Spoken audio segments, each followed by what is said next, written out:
Halo semuanya, selamat datang di Ensiklopedia Dokter.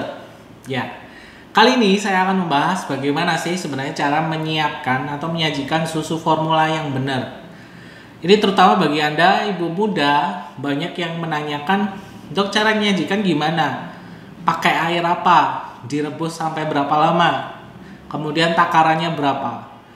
Mungkin hal wajar jika sebagian dari Anda belum memahami. Dan juga selama ini ada beberapa kesalahan yang biasa dilakukan yang seharusnya tidak boleh dilakukan saat menyajikan susu formula untuk bayi Anda. Kira-kira gimana? Simak video berikut ini.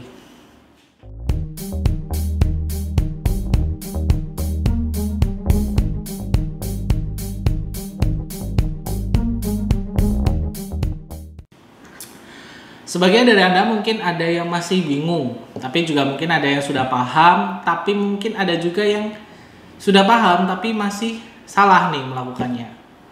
Jadi menyajikan susu formula ini sebenarnya gampang banget ya. Kalau kita mulai dari tahapan awalnya ya. Yang penting alat botolnya sebelum dipakai harus disterilkan.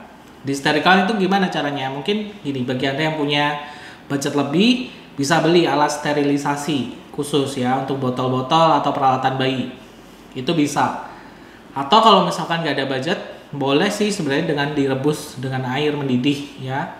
Atau kalau mungkin ada cara tahu gimana ya, cara masak nasi, mengkukus lah istilahnya, itu juga sebenarnya bisa dilakukan. Jadi alat airnya di bawah, di atasnya dikasih seperti penyangga, seperti mengukus ya. Kemudian alatnya ditaruh situ. Sebenarnya alat sterilisasi juga sebagian besar prinsip kerjanya seperti itu. Jadi alat botol susu dan sebagainya ini disterilisasikan dengan cara memanfaatkan uap air yang ada. Itu harus ditutup supaya benar-benar panas di dalam dan steril. Kalau boleh punya budget lebih ya boleh sih beli aja alat sterilisasi. Ini penting, kenapa harus disterilisasi? Karena ya kita nggak tahu kuman bakteri apa yang ada di sana. Apalagi kalau misalkan cuma dicuci pakai sabun, apakah cukup?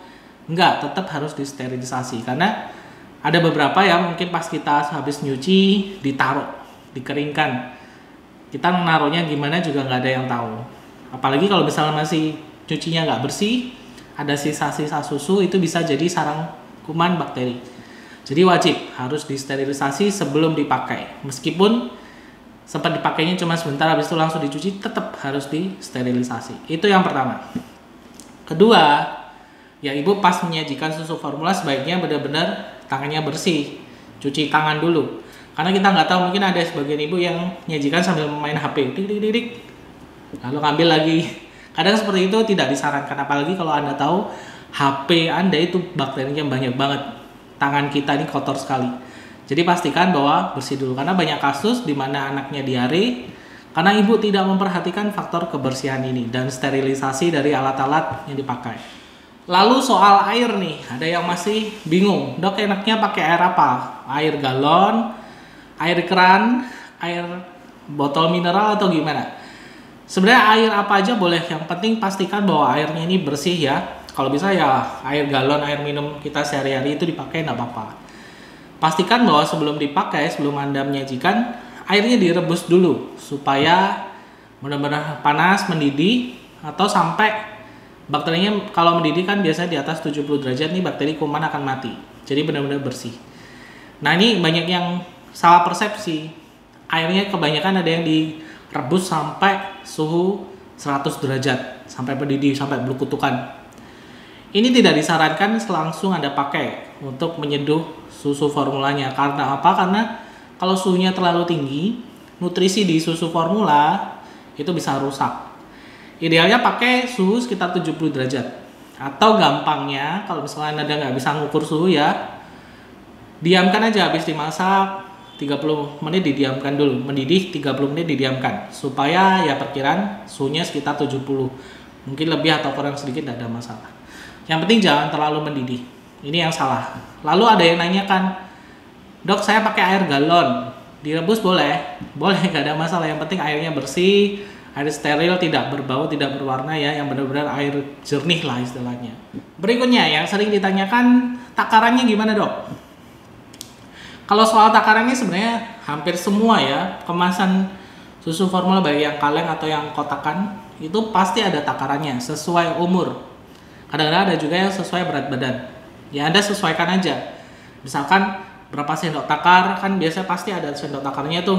Mungkin 2 atau 3 dengan air berapa mili. Jadi disesuaikan karena kadang-kadang kalau umur sekian diberikannya sedikit misalkan anaknya umur sudah 3 bulan 4 bulan diberikan takaran untuk 1 bulan, tentunya sedikit dong. Ini juga tentunya nggak bagus karena ya bayi Anda jadi nutrisinya dapatnya kurang, nggak kenyang pertama, kedua juga nutrisinya kurang itu. Jadi sesuaikan aja dengan umurnya. Semakin bertambah usianya tentunya akan semakin banyak diperlukan takaran susu formulanya. Makanya kalau misalkan bayi yang lagi nyusu formula udah umur mungkin 8 bulan, 9 bulan atau mungkin setahun, cepat habis tuh susu formulanya karena memang kebutuhannya banyak. Nah, selain itu juga yang perlu Anda perhatikan ini ada juga ya, mungkin ada yang aware tentang hal ini. Dok, saya masukkan di botolnya ini bubuk dulu atau air dulu? Karena ada yang menyarankan bubuk dulu, ada yang bilang air dulu. Ini perlu Anda ingat bahwa yang paling benar adalah Anda harus memasukkan airnya terlebih dahulu. Kenapa? Karena gini, kalau misalkan Anda masukkan bubuknya dulu, kemudian baru airnya, lalu Anda lihat takarannya, kok sudah 100 mili misalkan. Ini belum tentu airnya itu jumlah 100 mili, karena dia kan sudah ketambahan sama bubuknya, bubuk formulanya, susu formulanya. Jadi kemungkinan susu formula yang Anda buat ini sudah kental, ya lebih kental dari takarannya seharusnya. Efeknya apa sih kalau kental? Bayi Anda jadi sembelit, ya. Sudah susu formula itu sebenarnya efek samping memang sering bayinya sembelit. Ditambah kalau Anda menyajikannya nggak benar, susunya terlalu kental, itu juga bisa bikin tambah sembelit. Idealnya ya Anda harus memasukkan air dulu. Misalkan di kemasan takaran 100 mili dicampurkan dengan misalkan 2 sendok takar susu bubuk formula. Ya masukkan air dulu baru bubuknya. Otomatis dia memang akan sedikit lebih tinggi. Mungkin 110 atau mungkin 120 maksimal ya. Ya itu nggak apa-apa. Yang penting airnya sesuai dengan takaran yang ada pada kemasannya. Ini kadang-kadang yang juga disepelekan, tapi juga ada efeknya. Bayi Anda jadi sembelit kalau terlalu kental. Gimana kalau terlalu encer?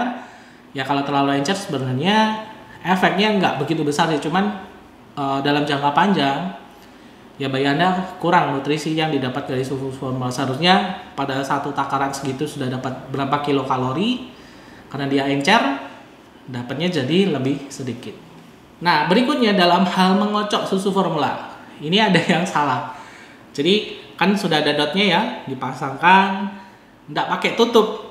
Ada dipegang ujung lubang dotnya, dikocok. Tujuannya supaya nggak bocor. Bagus sih, cuman tangan Anda ini kotor. Jadi, kalau misalkan Anda mau menyentuh bagian dotnya, ada kemungkinan bakteri sudah masuk terkontaminasi di situ. Apalagi kalau Anda nggak cuci tangan dulu ya, tidak memperhatikan kebersihan. Habis pegang ini itu kocok. Yang benar adalah ya ditutup dulu. Kan pasti ada botol susu formula, pasti semuanya ada tutupnya. Ditutup, klek, sudah terkunci baru dikocok. Kocoknya jangan heboh ya. Nanti malah tumpah ambiar. Sobat ambiar. Jadi dikocok sewajarnya aja.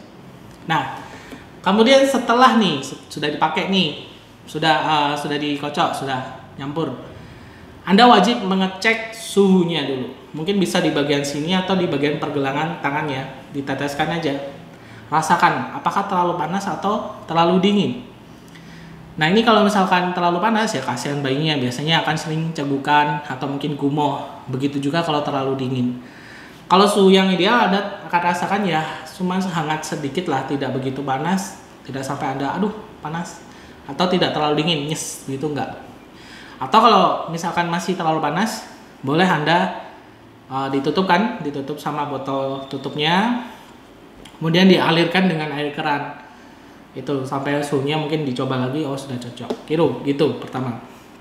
Berikutnya juga soal kapan dok harus dibuang nih, misal bayi saya nggak habis. Ini kadang-kadang ada ibu yang sayang karena memang harga susu formula kan agak mahal juga. Ada yang dibiarkan sampai 6 jam, 4 jam. Ini juga berisiko meningkatkan risiko adanya infeksi.